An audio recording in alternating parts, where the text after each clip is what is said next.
ragu sama diri kalian, jangan pernah ragu buat mencoba hal baru.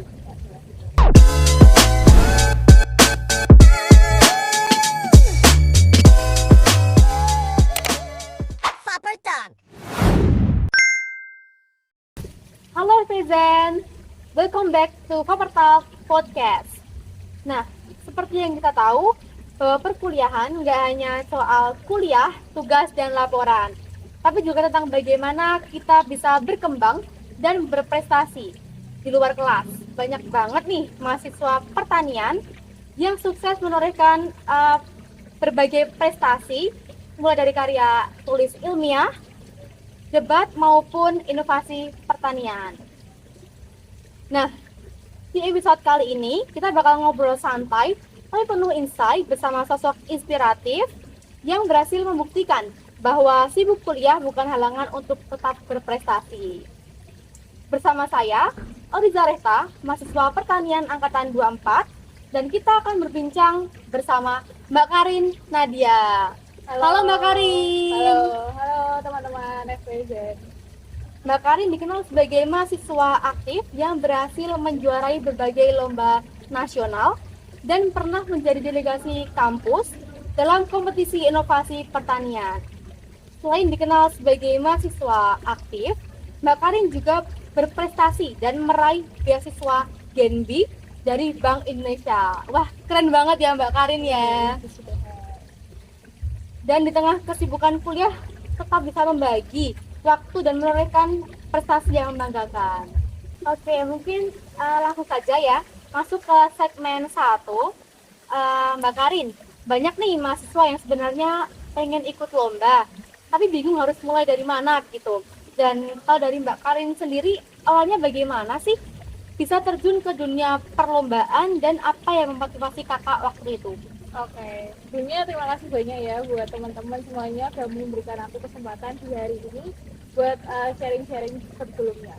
Nah, sebelumnya mungkin aku izin memperkenalkan diri ya. Terlebih dahulu, aku Karin Nadia Kurniawan, biasa dipanggil Karin. Aku dari program studi agroteknologi dan sekarang aku semester 7 angkatan 2022. Oke, buat masuknya sebenarnya aku sebenarnya masuk itu mah gabut karena Gabut ya kak? gabut dan kayak aku bingung mau kayak tahu nggak sih posisi kamu udah kuliah tapi bosen gitu-gitu doang. Iya. Kayak cuman pulang organisasi Kupu-kupu ya? ya kayak ya udah gitu kan, kayak waktunya harusnya ada sesuatu yang bisa nih gitu.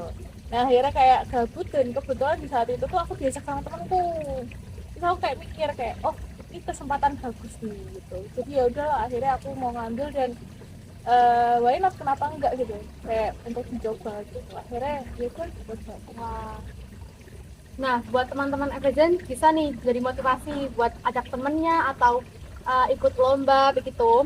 Nah, dan selanjutnya masuk ke segmen kedua. Mbak, padahal kuliah aja tuh udah padat banget ya. Capek ya. Iya capek, apalagi kalau ditambah persiapan lomba itu kan butuh waktu yang panjang. Gimana nih Mbak, caranya Mbak Karin itu bisa mengimbangi waktu antara kuliah, organisasi, dan supaya semuanya itu bisa tetap berjalan seimbang begitu? Oke, buat teman-teman nih kan pasti banyak banget dari kalian kayak gimana nih caranya, kayak aku bagi waktu masih lapangnya banyak, apalagi kan pertanian kan banyak banget lapangnya kan. FP tuh P-nya praktikum pasti kan. Nah, betul Mbak. itu pasti kan pikir kayak gimana ya caranya bagi waktu dan semuanya bisa ku tandangin, maksudnya ku ambil semua gitu. Nah kalau aku sendiri ya, aku tuh selalu menerapkan dari aku sendiri adalah to-do list. Jadi kayak misalkan aku hari ini mau ngapain, hari ini aku mau apa tuh aku to-do list itu. Dan kalau misalkan caraku adalah aku tidak mau memaksa diriku sendiri. Kayak contoh kalau misalkan aku di saat itu udah kayak merasa kayak aku capek dan aku udah nggak mau memegang pekerjaanku, aku bakal nggak megang karena membuang waktu. Maksudnya membuang waktu kayak percuma kamu udah capek tapi kamu maksa gitu loh buat apa namanya terus-terusan. Akhirnya kayak kalau bener-bener capek ya udah istirahat aja, nggak usah yang terlalu aku harus gini-gini kan. Jadi bener-bener kayak relax dulu gitu. Itu sih tips and trick aku biar kayak gimana bisa diambil semuanya. Oke, jadi dari Mbak Karin tuh harus mengutamakan yang penting dahulu ya Mbak, demi kesehatan Betul. begitu ya. Iya. Uh, Saya percuma juga kalau misalkan kalian nih udah capek terus gue paksa, otomatis hasil kerjaan kamu yang capek itu malah jelek. Jadi mending kamu kalau bener-bener capek udah istirahat. Betul teman-teman. Oke, sangat menarik ya Mbak. Oke Mbak Karin, kalau bicara tentang lomba ya Mbak, pasti kan nggak lepas dari berbagai tantangan. Nah, mulai dari rasa malas mungkin, deadline, atau sampai mungkin gagal di lomba sebelumnya. Nah, tantangan apa saja sih yang paling berkesan buat Mbak Karin dan bagaimana cara menghadapi tantangan tersebut? Oke, tantangan. Mungkin kalau tantangan pasti bakalan kali lagi lapaknya banyak dan harus mengerjakan lomba itu. Jadi kan kalau lomba, apalagi kan aku kemarin lombanya esai, jadi itu harus ngerjain esainya dan juga harus ngerjain lapaknya. Nah itu tantangannya bener-bener kayak bingung nih harus apa. Itu tantangan pertama. Terus tantangan keduanya juga kayak kan apalagi kalau buat lomba itu kan ada event nasional kan. Nah event nasional itu pasti kan membuat harus apa ya, sesuatu inovasi baru yang sekiranya itu belum ada gitu. Nah itu yang harus benar-benar dikulik dan harus kayak nyari-nyari gitu, agak susahnya di situ. Nah kalau dari aku sendiri, solusi dari aku untuk permasalahan yang pertama tadi itu ya udah, itu tadi aku relax dulu sama diriku dulu, kayak aku bener-bener kayak relax dan lain sebagainya, baru aku mau mengerjakan yang aku kerjakan gitu. Nah yang kedua, kalau misalkan buat tema ataupun maksudnya kayak inovasi itu, aku biasanya brainstorming sama teman-temanku. Jadi kayak misalkan, oh aku mau ke sana nih, aku harus lewat mana sih jalannya gitu. Jadi bener-bener ke brainstorming sama teman-teman baru bisa dapet gitu sih. Terus sama mungkin males guys, nggak dipungkiri juga ya, orang biasanya kalau dikira kayak mahasiswa aktif males tuh pasti ada, tapi tergantung kalian tuh bisa buat balik, nggak buat balik ke tahapan kalian tuh kayak gimana. Jadi lebih ke sadar diri kalau oh aku ternyata udah terlalu membuang waktu, jadi langsung buat kerja.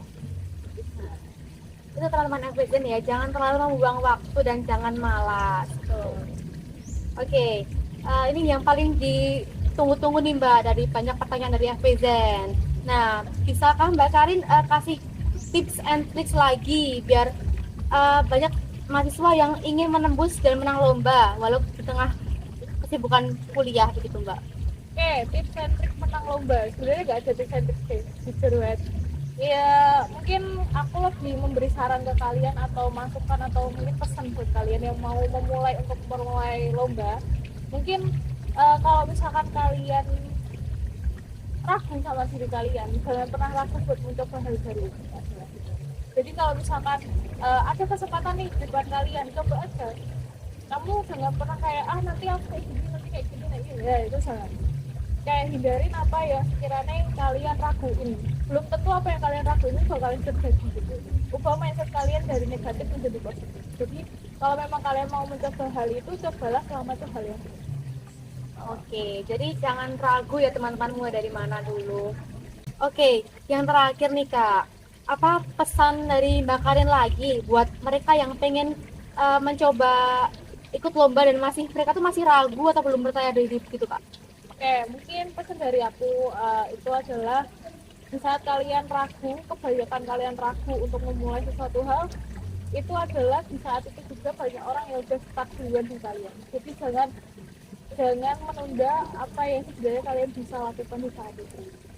Ya walaupun memang kehidupan bukan suatu ajang kompetisi, tapi di saat kalian terlalu ragu dengan diri kalian, sebenarnya potensi kalian untuk baik, itu malah menjadi suatu hambatan buat kalian. Jadi mending coba dulu. Toh juga itu hal yang baik dan bisa buat kelebihan kalian. Wah, menarik banget ya Mbak sharing kita hari ini dari Mbak Karin, dan banyak banget insight yang kita dapetin buat cara mengatur waktu yang baik sampai tips and trick. Wah, nggak kerasa ya Mbak ya, kita sudah ngobrol banyak dan tentang dunia perkuliahan begitu ya Mbak. Dan terima kasih banyak Mbak Karin atas waktunya dan inspirasi yang dibagikan untuk FPZN hari ini. Sampai jumpa di episode berikutnya. Tetap semangat, tetap berproses, dan jangan takut mencoba hal baru. See you!